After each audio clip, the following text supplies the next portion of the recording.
Hello friends welcome to my study academic classes पिलामाने आजिर class रे आमे एमआईएल ओडियार जो रही अछि पद्य विभागर पिलामाने कौन ना पद्य विभागर तपस्विनीर पत्रर गोटे लंग क्वेश्चन आलोचना करिबा।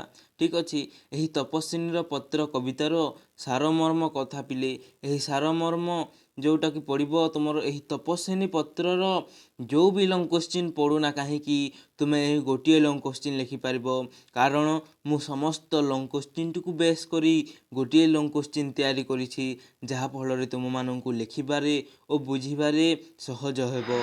ठीक अछि तो भिडियोटी को आरंभ करने पूर्व आम चैनल रे नुआ आसीथिले चैनल को सब्सक्राइब करी नोटिफिकेशन टी को ऑल रे रखिदेबो। ठीक अछि एबे देखिबा पिला माने कोन ना गोटे लंग क्वेश्चन टी को आरंभ करिबा। तो प्रथमे लिखिबो कोन ना इंट्रोडक्शन लिखिबो कहा विषय रे ना कविंक विषय रे।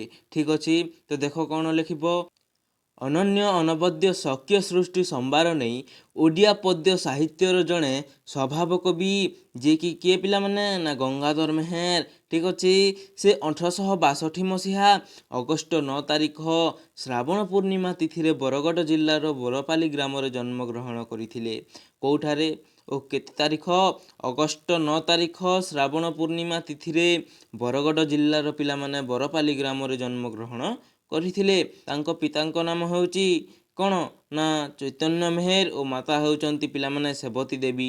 ठीक अछि कवि जे कि किए ना गंगाधर मेहेरकर ओडिया जगत को तांकर अवदान गुडिक कौन कौन रही अछि देखिबा।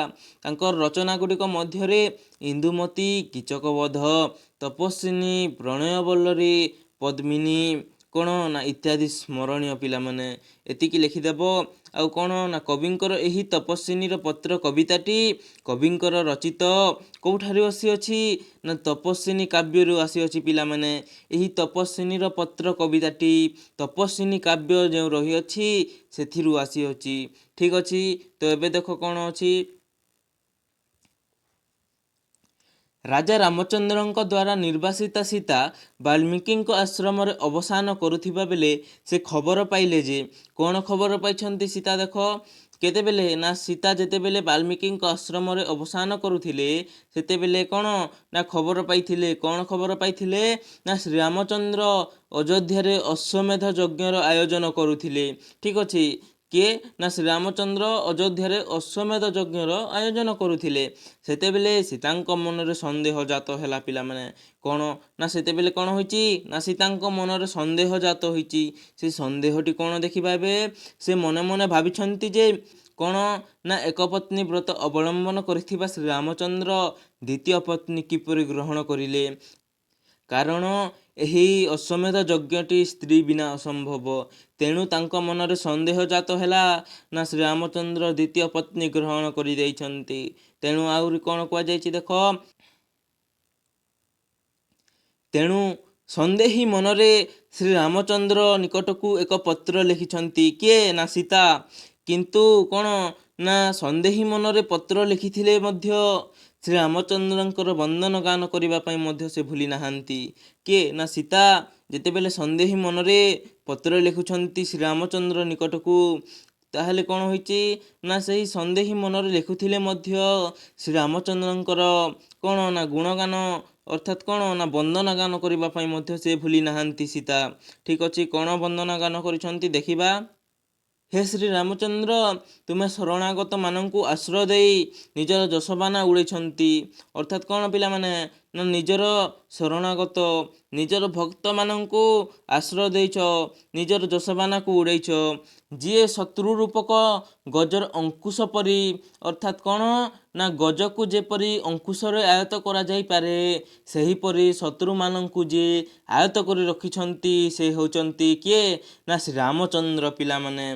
ठीक अछि देख जी दुख रूपक पर्वत रे वज्र बा बिजुली सदृश दूर करि थांती अर्थात कौन ना पर्वत को जेपरी बिजुली खंड विखंडित करि देई थाए बा ताकू ध्वंस करि देई थाए सही परी श्री रामचंद्र तांकर शरणागत मानकर ओ तांकर कौन ना भक्त मानकर दुख कष्ट को दूर करि थांती पिला माने जहाको कौन ना पंडित माने आज जाए देखि आसी छंती। ठीक अछि से हेउछंती श्री रामचंद्र କିଏ ନା ଶ୍ରୀରାମଚନ୍ଦ୍ର। ସେହି ରାମଚନ୍ଦ୍ରଙ୍କୁ ତାଙ୍କର ପଦ୍ମ ସ୍ୱରୂପ ପାଦଦ୍ୱୟରେ ମୁଁ ଦୀନ ଭିକାରୁଣୀ ସୀତା ମୁଣ୍ଡ ନୁଆଇ ବନ୍ଦନା ଗାନ କରୁଛି। କିଏ କହିଛନ୍ତି ନା ବନ୍ଦନା ଗାନ କିଏ କରିଛନ୍ତି ନା ସୀତା କରିଛନ୍ତି। କବିଙ୍କ ଭାଷାରେ କ'ଣ ଦେଖିବା ପିଲାମାନେ? ଶରଣ ବଶ୍ଚଳ ଧ୍ୱଜ ରିପୁ ଗଜାଙ୍କୁଶ ଦୁଃଖଗିରି ବଜ୍ର ଯହିଁ ଦେଖନ୍ତି ବିଦୁଷ ରାଜରାଜେଶ୍ୱରଙ୍କ ସେ ପଦପଦ୍ମ ଦ୍ୱନ୍ଦେ ଦୀନ ଭିକାରିଣୀ ଦୋରୁ ନତ ଶିରେ ବନ୍ଦେ।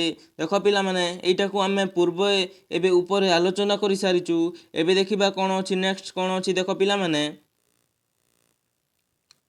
ସୀତା ଲେଖିଛନ୍ତି ଯେ କ'ଣ ଲେଖିଛନ୍ତି?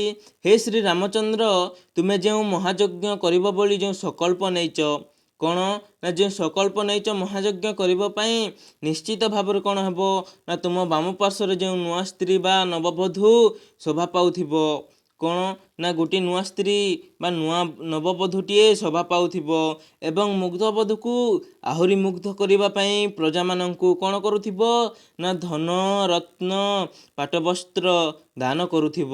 କିଏ ନା ଶ୍ରୀ ରାମଚନ୍ଦ୍ର। ଠିକ୍ ଅଛି, ଯାହାଫଳରେ କ'ଣ ହେବ ନା ତୁମର ଯଜ୍ଞ କାର୍ଯ୍ୟଟି ସଫଳ ହୋଇଯିବ। କିଏ କହିଛନ୍ତି ନା ସୀତା କହିଛନ୍ତି। ଠିକ୍ ଅଛି, ତୁମେ ଯେପରି ପ୍ରଜାମାନଙ୍କୁ କିଛି ନା କିଛି ଦାନ କରୁଛ, ସେହିପରି ମୁଁ ମଧ୍ୟ କ'ଣ ନା ଭିକାରିଆ ତୁମକୁ କିଛି ମାଗୁଛି। କୃପଣ ହେବ ନାହିଁ କି କ'ଣ ହେବ ନା କୃପଣ ହେବ ନାହିଁ କି ପଛଘୁଞ୍ଚା ମଧ୍ୟ ଦେବ ନାହିଁ। ଠିକ୍ ଅଛି, କାରଣ ତୁମେ ତାପସମାନଙ୍କର ଅଶାନ୍ତି ନାଶକ, ଅର୍ଥାତ୍ କ'ଣ ନା ଭକ୍ତମାନଙ୍କର ତୁମର ଭକ୍ତମାନଙ୍କର ଦୁଃଖ କଷ୍ଟକୁ ଦୂର କରିଥାଅ। ତେଣୁ କ'ଣ ନା ସୀତା ମାଗିଛନ୍ତି। ଠିକ୍ ଅଛି, ତୁମେ ତାଙ୍କର ଦୁଃଖ କଷ୍ଟକୁ ଦୂର କରିଥାଅ ବୋଲି କିଏ କହିଛନ୍ତି ନା ସୀତା କହିଛନ୍ତି। ଠିକ୍ ଅଛି, ନେକ୍ସଟ କ'ଣ ଅଛି ଦେଖ। ସୀତା ପତ୍ର ମାଧ୍ୟମରେ ପ୍ରଶ୍ନ ପଚାରିଛନ୍ତି କାହାକୁ ନା ଶ୍ରୀରାମଚନ୍ଦ୍ରଙ୍କୁ। ଦେଖ ପିଲାମାନେ, ସୀତା କ'ଣ କରିଛନ୍ତି ନା ଶ୍ରୀରାମଚନ୍ଦ୍ରଙ୍କ ନିକଟକୁ ତାଙ୍କ ମାଧ୍ୟମରେ ଗୋଟିଏ ପତ୍ର ଲେଖିଛନ୍ତି। ଦେଖ, ସେହି ପତ୍ର ମାଧ୍ୟମରେ ଶ୍ରୀରାମଚନ୍ଦ୍ରଙ୍କୁ କ'ଣ କରିଛନ୍ତି ନା ଗୋଟିଏ ପ୍ରଶ୍ନ ପଚାରିଛନ୍ତି। ତୁମ ବାମ ପାର୍ଶ୍ୱରେ ଯେଉଁ ସ୍ତ୍ରୀ ଶୋଭା ପାଉଥିବ ବା ନବବଧୂ ଶୋଭା ପାଉଥିବ, ସେହି ସ୍ତ୍ରୀଟିକୁ ବା ସେହି ନବବଧୂଟିକୁ ଅଯୋଧ୍ୟାବାସୀ ଭକ୍ତିପୂର୍ଣ୍ଣ ନୟନରେ ଚାହିଁକି ରହିଥିବେ। କ'ଣ ନା ତୁମ ବାମ ପାର୍ଶ୍ୱରେ ଯେଉଁ ସ୍ତ୍ରୀଟିଏ ଶୋଭା ପାଉଥିବ, ସେହି ସ୍ତ୍ରୀକୁ ଭକ୍ତିପୂର୍ଣ୍ଣ ନୟନରେ କେଉଁମାନେ ନା ଅଯୋଧ୍ୟାବାସୀମାନେ ଚାହିଁକି ରହିଥିବେ। ସେ କେଉଁଠି ଘୋର ତପସ୍ୟା କରିଥିଲେ? ସେ ଅର୍ଥାତ୍ କିଏ ନା ନବବଧୂ ପିଲାମାନେ। ସେ କେଉଁଠି ଘୋର ତପସ୍ୟା କରିଥିଲେ ଓ କେତେ କାଳ କେଉଁ ମନ୍ତ୍ର ଜପ କରି, ଯାହାଫଳରେ କ'ଣ ହୋଇଛି ନା ଶ୍ରୀରାମଚନ୍ଦ୍ରଙ୍କୁ ପାଇଲେ। ସେ ଅର୍ଥାତ୍ ଦେଖ ପିଲାମାନେ, ନବବଧୂ କେଉଁଠାରେ ତପସ୍ୟା କରିଥିଲେ, କେତେ କାଳ କରିଥିଲେ, କେଉଁ ମନ୍ତ୍ର ଜପ କରି ଶ୍ରୀରାମଚନ୍ଦ୍ରଙ୍କୁ ପାଇଛନ୍ତି, ଏତିକି ହିଁ ମୋତେ ଜଣାଇଦେବ ବୋଲି କିଏ କହିଛନ୍ତି? ପତ୍ର ମାଧ୍ୟମରେ ପ୍ରଶ୍ନ ପଚାରିଛନ୍ତି କିଏ ନା ସୀତା। ଓ କ'ଣ ନା ଏତିକି ହିଁ ଜଣାଇଦେବ। କ'ଣ ଜଣାଇଦେବ ନା ସେ କେଉଁଠାରେ ତପସ୍ୟା କରିଥିଲେ ଓ କେତେ କାଳ କରିଥିଲେ ଓ କେଉଁ ମନ୍ତ୍ର ଜପ କରିଥିଲେ, ଯାହାଫଳରେ ସେ ରାମଚନ୍ଦ୍ରଙ୍କୁ ପାଇଲେ, ଏତିକି ହିଁ ମୋତେ ଜଣାଇଦେବ ବୋଲି କିଏ କହିଛନ୍ତି ନା ସୀତା କହିଛନ୍ତି ପିଲାମାନେ। ଠିକ୍ ଅଛି, ଦେଖ ପିଲେ, ଏବେ ସୀତା କ'ଣ କହିଛନ୍ତି? ଏବେ ତାଙ୍କର ପୁତ୍ରଦ୍ୱୟ ବିଷୟରେ କହିଛନ୍ତି। କିଏ କହିଛନ୍ତି ନା ସୀତା କହିଛନ୍ତି। କ'ଣ କହିଛନ୍ତି ଦେଖ, ମୋର ପୁତ୍ରଦ୍ୱୟ ଅବୋଧ ଓ ଅଜ୍ଞାନୀ। ମୋର ପୁତ୍ରଦ୍ୱୟ କ'ଣ ନା ଅବୋଧ ଓ ଅଜ୍ଞାନୀ। ତାଙ୍କର ଭଲ ମନ୍ଦ ବିଚାର କରିବାର ଜ୍ଞାନ ହୋଇନାହିଁ ଆଜି ଯାଏଁ। କ'ଣ ନା ଭଲ ମନ୍ଦ ବିଚାର କରିବାର ଜ୍ଞାନ ହୋଇନାହିଁ। କାହାର ନା ଲୋଭ ଓ କୁଶର। ଠିକ୍ ଅଛି, ଦେଖ, ପିଲାଦିନୁ ପିତାଙ୍କର କୋଳରେ ବସିବାର ତାଙ୍କର ଭାଗ୍ୟରେ ନାହିଁ। କ'ଣ ନା ପିଲାଦିନୁ ଛୁଆଦିନୁ କ'ଣ ନା ପିତାଙ୍କର କୋଳରେ ବସିବାର ତାଙ୍କର ଭାଗ୍ୟରେ ନାହିଁ ବୋଲି କିଏ କହିଛନ୍ତି ନା ସୀତା କହିଛନ୍ତି ପିଲାମାନେ। ସେମାନେ ବୀଣାଯନ୍ତ୍ର ବା ବୀଣାତନ୍ତ୍ର ସାହାଯ୍ୟରେ କ'ଣ ନା ବୀଣାଯନ୍ତ୍ର ବା ବୀଣାତନ୍ତ୍ର ସାହାଯ୍ୟରେ ରାମାୟଣ ଗାନ କରି ଜନନୀର ଜୀବନ କନ୍ଦାଇବା ଜାଣିଛନ୍ତି। ତୁମର ଚରିତ ଶୁଣି ବିମୋହିତ ହୋଇ ବାଲ୍ମୀକିଙ୍କ ସହିତ ଅଯୋଧ୍ୟା ଯାଉଛନ୍ତି। ତୁମର ଚରିତ ଏତେ ମାତ୍ରାରେ ଶୁଣିଛନ୍ତି ଯେ ବିମୋହିତ ହୋଇଯାଇଛନ୍ତି ଏବଂ ବାଲ୍ମୀକିଙ୍କ ସହିତ ଅଯୋଧ୍ୟା ଯାଉଛନ୍ତି। କ'ଣ କରିବା ପାଇଁ ନା ତୁମର ପଦ ସ୍ୱରୂପ କୋମଳ ପାଦଦ୍ୱୟକୁ ଦର୍ଶନ କରିବା ପାଇଁ ଏବଂ ତୁମର ପୂର୍ବଜନ୍ମର ରାମାୟଣ ଗାନ କରିବା ପାଇଁ ଯାଉଛନ୍ତି। କିଏ ନା ଲବ କୁଶ ଯାଉଛନ୍ତି। ଠିକ୍ ଅଛି ପିଲାମାନେ, ଏବଂ ରାମାୟଣ ଗାନ କରିବା ସମୟରେ ଏହି ଦୀନ ଭିକାରୁଣୀ ବା ସୀତାଙ୍କର କଥା ମନେ ପଡ଼ିଯାଏ। କ'ଣ ନା ଯଦି ଏହି ରାମାୟଣ ଗାନ କରୁଥାନ୍ତି ଲବକୁଶ ସେହି ସମୟରେ ଏହି ଦିନ ଭିକାରୁଣୀ ବା ସୀତାଙ୍କ କଥା ଯଦି ମନେ ପଡ଼ିଯାଏ ସେତେବେଳେ କ'ଣ କରିବ ନା ସେତେବେଳେ ତୁମର ବାମ ପାର୍ଶ୍ୱରେ ଥିବା ନବବଧୂକୁ ବା ନୂଆ ପତ୍ନୀର ସୁନ୍ଦର ହସଭରା ମୁହଁକୁ ଚାହିଁଦେବ, ଯାହାଫଳରେ ମୋର ପ୍ରେମଟା ତୁମକୁ ଗୋଟିଏ ସ୍ୱପ୍ନ ପରି ଲାଗିବ ପିଲାମାନେ। ଠିକ୍ ଅଛି, କ'ଣ ହେବ ଯଦି ଲବକୁଶ ରାମାୟଣ ଗାନ କରିବା ସମୟରେ ଏହି ଦିନ ଭିକାରୁଣୀ ସୀତା ଏହି ଦିନ ଭିକାରୁଣୀ ବା ସୀତାଙ୍କର କଥା ଯଦି ମନେ ପଡ଼ିଯାଏ ତାହେଲେ କ'ଣ କରିବ ନା ତୁମର ବାମ ପାର୍ଶ୍ୱରେ ଥିବା ନବବଧୂକୁ ବା ନୂଆ ପତ୍ନୀର ସୁନ୍ଦର ହସଭରା ମୁହଁକୁ ଚାହିଁଦେବ, ଯାହାଫଳରେ ମୋର ପ୍ରେମଟା ତୁମକୁ କ'ଣ ନା ଗୋଟିଏ ସ୍ୱପ୍ନ ପରି ଲାଗିବ ବୋଲି କିଏ କହିଛନ୍ତି ନା ସୀତା କହିଛନ୍ତି ପିଲାମାନେ।